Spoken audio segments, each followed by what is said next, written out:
আসসালামু আলাইকুম। সবাই মনে হয় আমাকে শুনতে পাচ্ছেন। আমরা আজকে আমাদের আমেরিকান রিজিওনাল ম্যাথমেটিক্স লিগ এর লোকাল রাউন্ড নিয়ে একটু কথা বলবো। আপনারা ইতিমধ্যে জানেন যে আমাদের এআরএমএল লোকাল বাংলাদেশের চ্যাপ্টারটা আমরা আগামী এপ্রিলের 26 তারিখে আয়োজিত করতে যাচ্ছি। তো এটা প্রথমবারের মতো বাংলাদেশে এটা আয়োজিত হচ্ছে।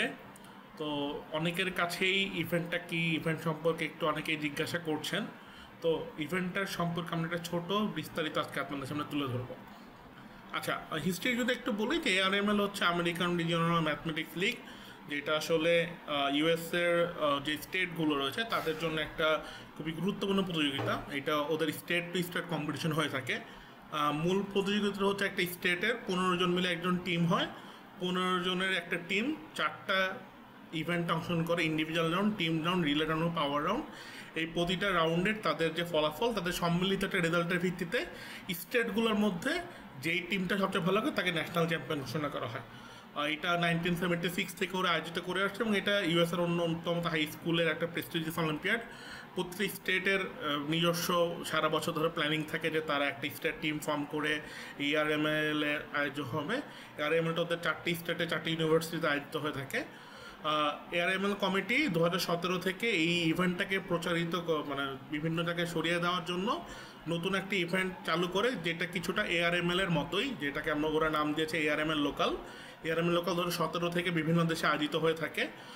থাইল্যান্ড, মালয়েশিয়া, ইউএসএ, চায়না, এগুলোতে তো আয়োজিত হয়েই থাকে। এটা সাধারণত এপ্রিলের লাস্ট উইকে হয়ে থাকে। আর এআরএমএল ইন্টারন্যাশনাল যেটা যেটা হচ্ছে মে মাসের লাস্ট উইক অথবা জুনের ফার্স্ট উইকে হয়ে থাকে। এটা অলরেডি ইউএসএতে হয়ে থাকে এআরএমএল ইন্টারন্যাশনাল। আর এআরএমএল লোকালটা হচ্ছে আয়োজক কান্ট্রি বা লোকাল যে কোঅর্ডিনেটর কান্ট্রি তারা নিজ নিজ দেশে তাদের শিক্ষার্থীদের জন্য করে ফেলতে পারে। এআরএমএল লোকালটা হচ্ছে কিছুটা এআরএমএল ইন্টারন্যাশনাল মতোই, খালি এআরএমএল লোকাল হচ্ছে 6 জনের একটা টিম থাকবে। 6 জনের একটা টিমে ওরা 3টা রাউন্ড এক্সাম দিবে: ইন্ডিভিজুয়াল রাউন্ড, রিলে রাউন্ড এবং টিম রাউন্ড।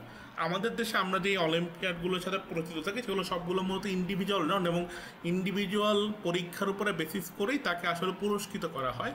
কিন্তু এআরএমএল একটা ইন্টারন্যাশনাল টিম প্রতিযোগিতা, যেখানে তাকে ইন্ডিভিজুয়াল পারফরমেন্স ম্যাটার করে, তারা অ্যাজ এ টিম কীভাবে কাজ করছে সেটাও ম্যাটার করে এবং রিলে রাউন্ড ম্যাটার করে। যেটা কিছুটা বাংলা ম্যাথের গতবার আমাদের ডাব্লিউএমটিসিতে গিয়েছিল তারা কিছুটা রিলেট করতে পারবে, কারণ ডাব্লিউএমটিসিতেও এই রিলে রাউন্ড, টিম রাউন্ড এবং ইন্ডিভিজুয়াল রাউন্ড রয়েছে এবং 3টা রাউন্ডের ফলাফলের ভিত্তিতেই মূলত রেজাল্টটা প্রিপেয়ার করা হয়। বাংলাদেশ থেকেই প্রথমবার মতো আমরা এআরএমএল লোকাল ইন্টারন্যাশনালটাতে আয়োজন করতে যাচ্ছি। আমরা খুবই শর্ট টাইমে আসলে ব্যাপারটা কনফার্মেশন পেয়েছি। আমরা মানে কিছুদিন আগে যে ঈদ গেল, ঈদের মধ্যে আমরা তাদের সাথে যোগাযোগ করি। আমরা 19 তারিখে তাদের থেকে কনফার্মেশন পেয়েছি যে আমরা বাংলাদেশ থেকেও বাংলার ম্যাথ এটা আয়োজন করতে পারবো। আমরা খুবই শর্ট টাইমের মধ্যে এটা আয়োজন করতে যাচ্ছি। ইতোমধ্যে ঢাকাতে আমরা একটা ভেন্যু নিয়ে কথা বলছি। এটা একটা অফলাইন ইভেন্ট। তো হোপফুলি কালকের মধ্যে আমরা ভেন্যু কোনটা হবে সেটা আমরা প্রকাশ করতে পারবো। এই তো কোন কোন দেশ এটাতে আয়োজন করছে এবার আশা করছি: USA, China, Hong Kong, Taiwan, Korea, Thailand, Brazil, Peru, Azerbaijan, Australia, Myanmar, Malaysia এবং বাংলাদেশ। হোপফুলি আশা করছি যে এই ইভেন্টটাতে অংশগ্রহণ করবে। ইতোমধ্যে গতকালকে আমরা আমাদের নিবন্ধন শুরু করেছি। ইতোমধ্যে 1-2টো টিম আমাদেরকে কনফার্ম করেছেন যে তারা অংশগ্রহণ করবেন।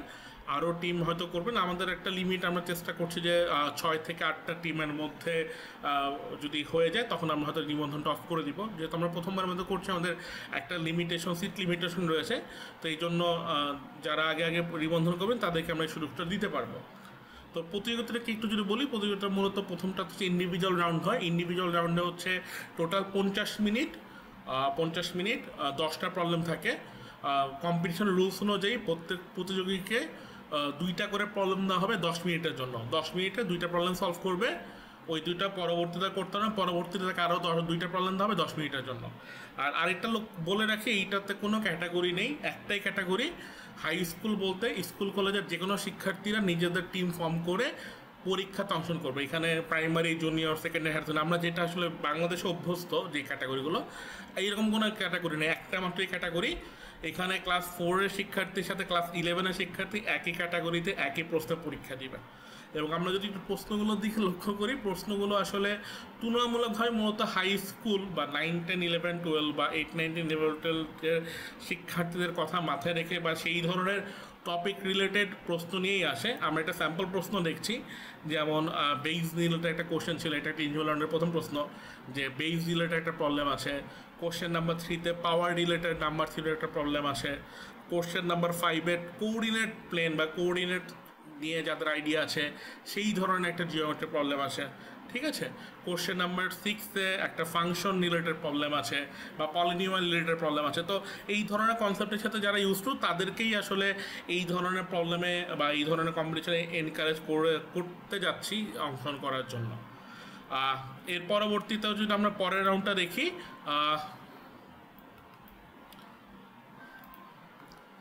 আমাদের পরে যেটি আছে যেটা হচ্ছে টিম রাউন্ড। টিম রাউন্ডটাতে হচ্ছে 45 মিনিট সময়, টোটাল 15টা প্রবলেম থাকবে।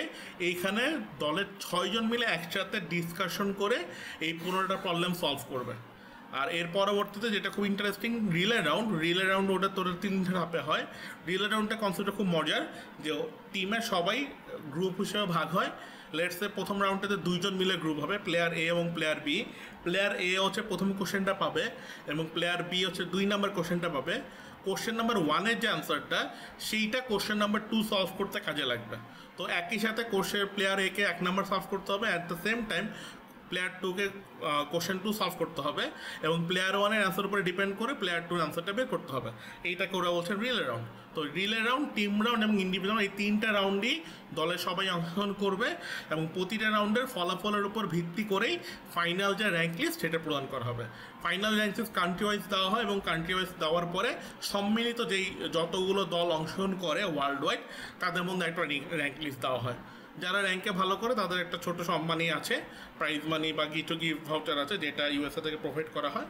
আমরা যেহেতু প্রথমবারের মতো অংশগ্রহণ করছি, আসলে আমরা দেখি কতটুকু ভালো করা যেতে পারে আর কি। আর প্রশ্ন অলরেডি কিছু স্যাম্পল প্রশ্ন আমরা এখানে দেখিয়েছি। প্রশ্নগুলো কেমন হয় যেটাও বলার চেষ্টা করেছি, যে প্রশ্ন স্ট্যান্ডার্ডটা কেমন। এইটা প্রশ্ন স্ট্যান্ডার্ড কেমন এইটা বোঝার জন্য আমরা আরেকটা সোর্স নিয়েছি। আমরা সবাই আর্ট অফ প্রবলেম সলভিং বা ইউপিএস সাইটের সাথে অনেকে হয়তো পরিচিত। এইটার একটা ওদের সাইটে একটা ব্লগ টাইপের আছে, যে ওদের একটা ডিসকাশন আছে যে পৃথিবীতে যেই ধরনের কম্পিটিশনগুলো হয়, মূলত ইউএস বেস বা ইউএসের আশেপাশে যে কম্পিটিশনগুলো হয় সেগুলোর র্যাঙ্কিংটা কেমন বা রেটিংটা কেমন, প্রবলেম স্ট্যান্ডার্ডটা কেমন হয়, সেটার বেসিসে ওরা প্রবলেমের একটা র্যাঙ্কিং করে। ওদের লোয়ার থেকে শুরু করে আইএমও ধরনের প্রবলেমগুলোকে তারা একটা র্যাঙ্কিং করে আর কি। তো এইটা হচ্ছে ওদের কম্পিটিশন র্যাঙ্কিং। ওরা স্কেল 1 থেকে 10 পর্যন্ত চিন্তা করে। তো এআরএমএল এর প্রশ্নগুলো ওদের রেটিং অনুযায়ী এটা 3 থেকে 6-এর মধ্যে থাকে এবং এটা মোটামুটি those who are aspirant to international ইভেন্টে যাওয়ার জন্য একটু ডিফিকাল্ট প্রবলেম ফেস করতে চায় তাদের জন্য তারা মূলত এআরএমএল প্রবলেমগুলো সাজেস্ট করে থাকে আর কি। ওদের ইন্ডিভিজুয়াল রাউন্ডের প্রবলেম বা টিম রাউন্ডের প্রবলেমগুলো, ওদের পাওয়ার রাউন্ডের প্রবলেমগুলো আসলে প্রুফ বেস প্রবলেম, সেটাতেও আসলে খুব ইন্টারেস্টিং কিছু ইনসাইট পাওয়া যায় আর কি। এবং আমরা যদি দেখি ইউএসের লাস্ট কয়েক বছরের এআরএমএল ইন্টারন্যাশনালে যারা ভালো করেছে তারা প্রত্যেকেই অন্যান্য অলিম্পিয়াডগুলো খুব বেশি ভালো করেছে আর কি।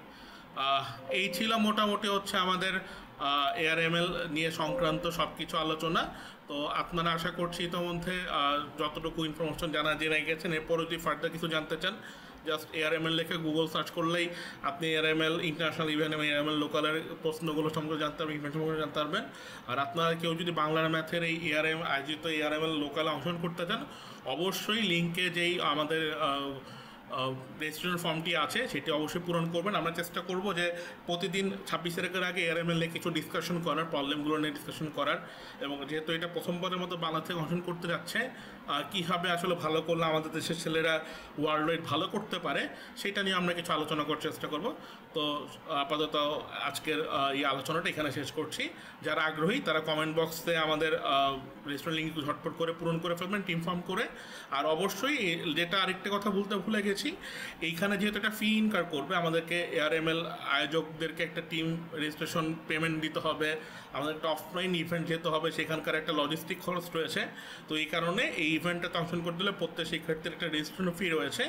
রেজিস্ট্রেশন ফি আমরা নিজেরা আলোচনা করে নির্ধারণ করেছি 4,500 টাকা পার পার্সন। তো প্রতিটা টিমের প্রত্যেককে 4,500 করে নিবন্ধন করতে হবে। আর যারা বাংলা ম্যাথের ওয়ার্কশপে যারা জড়িত ছিলেন তাদের জন্য একটা আলাদা ডিসকাউন্ট কুপন রয়েছে। কাইন্ডলি আপনার বাংলা ম্যাথের হোয়াটসঅ্যাপ নম্বরে যোগাযোগ করবেন আপনার ডিসকাউন্ট কুপনটি পাওয়ার জন্য। তো আশা করছি বাংলার ম্যাথের বৈশাখী গণিত ঝড়ে যে আমরা অলিম্পিয়াড নিয়ে আলোচনা করছিলাম, তার একটা অলিম্পিয়াড ইতিমধ্যে শুরু হয়েছে, পার্পল কমেট। সেকেন্ড অলিম্পিয়াড নিয়ে আমরা কাজ করছি, আরএমএল লোকাল। তো এটাও আশা করছি আমরা খুব সুন্দর মতো করে আয়োজন করতে পারবো। এরপরে আমাদের দুটো ইভেন্ট রয়েছে, WMR প্রিলিমিনারি রাউন্ড এবং বাংলার ম্যাথ এক্সেলেন্সি চ্যাম্পিয়নশিপ, সেটা নিয়েও খুব দ্রুত আশা করি ঘোষণা আসবে আর কি। তো গণিত হোক আনন্দের, সবাইকে শুভকামনা রইল।